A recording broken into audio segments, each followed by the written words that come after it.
This webinar is titled The Cycle of Agitation, Big Business Hypocrites and Their Hypocrite Friends in Music, Sports, etc.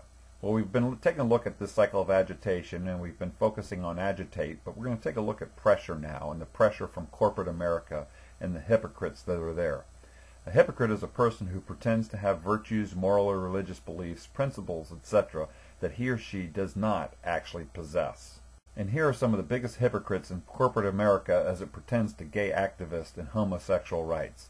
CEOs who've spent the last several months firing off indignant press releases about pulling their businesses from various states are actually engaged in some epic hypocrisy of their own. It turns out the companies most outraged by these state laws are the ones contributing to real and sometimes deadly discrimination. Let's take PayPal, for instance, in its preening as it pertains to these laws. The new law perpetuates discrimination, and it violates the values and principles that are at the core of PayPal's mission and culture.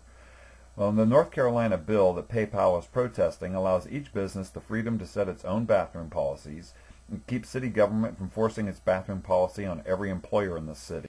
And it confirms what North Carolina has always done to set discrimination policy at a state level, and it's consistent with 32 other states. So while PayPal CEO is pontificating about this law, his hypocrisy shows up in this way.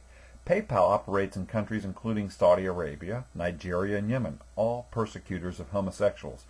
PayPal announced that it would be expanding in Cuba, a country in which people who identify as homosexual and transgender have been imprisoned, tortured, and executed.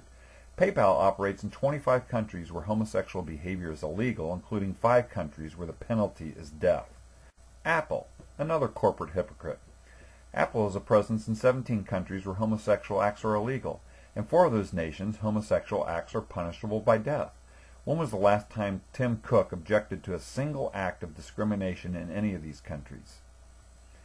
And we especially don't hear him being upset about Iran, where Apple has 10 retail stores in Tehran, the capital of a state sponsor of terror, that brutalizes women under Sharia law, tortures and hangs gays, and whose spinning centrifuges were to finish the job Adolf Hitler started. Apple consistently turns a blind eye to international partners that deal in child slavery, forced abortions, real sexual persecution, and human trafficking. If Apple and especially Tim Cook are serious about using this soapbox to stand up for homosexual rights, then it's time to get as active about the People's Republic of China as they are about Indiana and other states that they are bullying.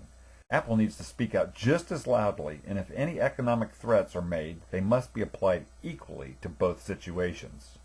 Let's take a look at corporate hypocrite Microsoft. Newsweek did a story on the top 12 most homophobic nations. They were Afghanistan, Honduras, India, Iran, Jamaica, Lithuania, Nigeria, Saudi Arabia, Senegal, Sudan, Uganda, and Zimbabwe. Well, it turns out that Microsoft does business in 9 of the top 12 anti-gay nations, including Saudi Arabia, the United Arab Emirates, and Singapore. And what about the hypocrites at Walt Disney? And what about Disney? It's one of the largest media companies in the world. Disney threatened to boycott Georgia over a bill that provided simple legal protections to pastors and ministries, and yet Disney didn't seem to have a problem filming The Force Awakens in the United Arab Emirates, a nation that actually murders people for engaging in homosexual behavior.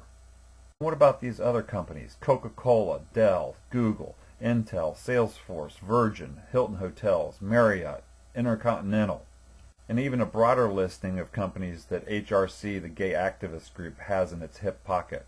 Why don't they implement these policies themselves? Change their policy and change their signs to what they're forcing city governments and state governments to consider. What hypocrisy if they've not done this already themselves? The hypocrites at Target won't change their signs, and they've got over 1.2 million protesters that are angry about it.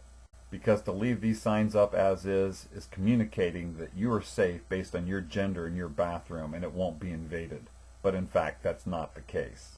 Women and children are not safe in Target's bathrooms, not because of transgenders, but because of predators that would take advantage of the laws that are trying to be forced upon the North Carolina and other states. And what about the gay activist group HRC, the Human Rights Campaign, and their own hypocrisy? This national special interest group, which is funded by anonymous donors, is attempting to bully companies, entertainers, and anyone else who disagrees with its agenda.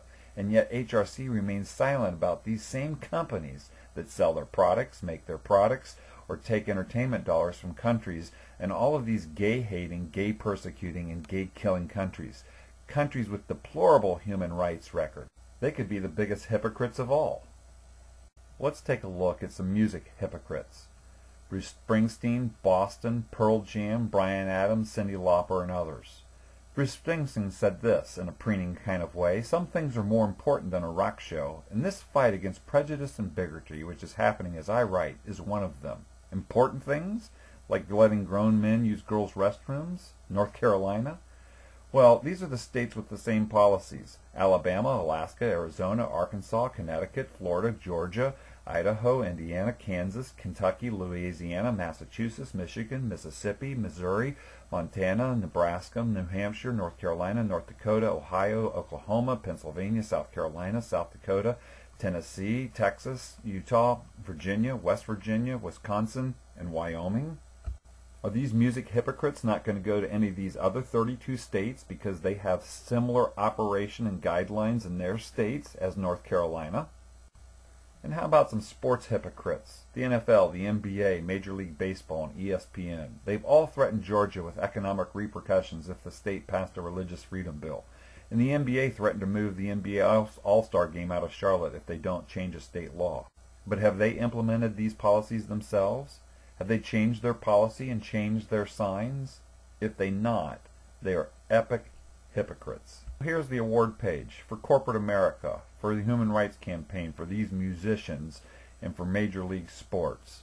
The certificate of hypocrisy for people who pretend to have virtues that they do not actually possess. This is Liberty Today.